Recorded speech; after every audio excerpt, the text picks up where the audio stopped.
আজ একটা দারুণ মজার বিষয় নিয়ে কথা বলি। আমি কনভারসেশনের সময় প্রায়ই এটা এরকম শুনতে পাই যে কেউ একজন হয়তো বলছে যে, "কালকে আ আমার ফ্রেন্ড খুব অসুস্থ ছিল।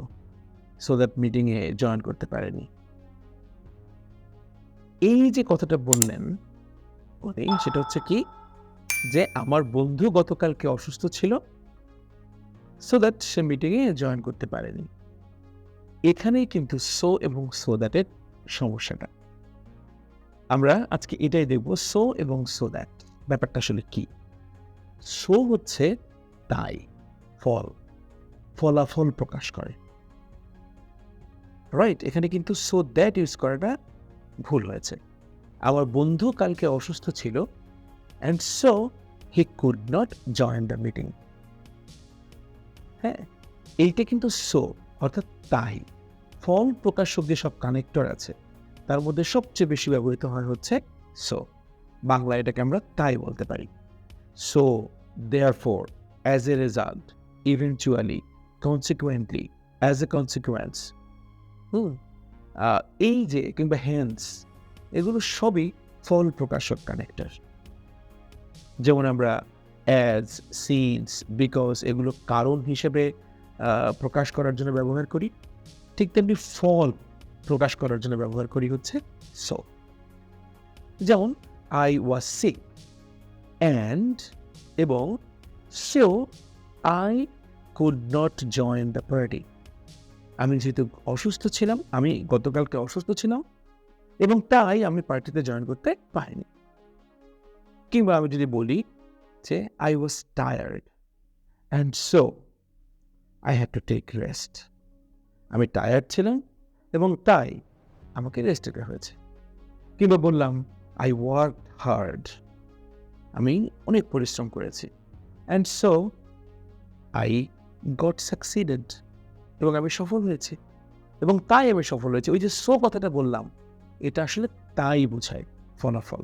সো দ্যাট এর ব্যাপারটা কিন্তু তা নয়। সো দ্যাট হচ্ছে এটা হচ্ছে উদ্দেশ্য প্রকাশ করে। হ্যাঁ? উই স্টাডি আমরা পড়ি। কেন পড়ি? সো দ্যাট এই উদ্দেশ্যে যে হ্যাঁ, এটাকে আমি যদি বলি তাহলে এটাকে একটু আগে যেমন বলেছি তাই, ঠিক তেমনি এটা ফলাফল প্রকাশ করে। আর সো দ্যাট হচ্ছে এই উদ্দেশ্যে যে এরকম একটা অর্থ প্রকাশ করে।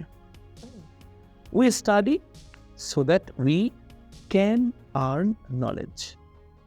আমরা পড়াশোনা করি এই উদ্দেশ্যে যে যাতে আমরা অনেক কিছু জানতে পারি, যাতে আমরা জ্ঞান অর্জন করতে পারি। কিংবা আরো অন্যভাবে হতে পারে I went to the hospital, আমি হাসপাতালে গিয়েছিলাম so that I could visit the patient. এই উদ্দেশ্যে যে যাতে আমি আমার পেশেন্টের সঙ্গে দেখা করতে পারি বা তাকে ভিজিট করতে পারি। খেয়াল রাখতে হবে সো দ্যাট হচ্ছে মাঝখানে বসে as a conjunction, as a connector এবং সো দ্যাটের পরে একটা পূর্ণ বাক্য বসে এবং সেখানে প্রায় আমরা ক্যান বা কুডের ব্যবহার দেখি। উই স্টাডি হার্ড, ওই যে বললাম, so that we can earn knowledge. I went there অথবা I went to the hospital so that I could visit the patient.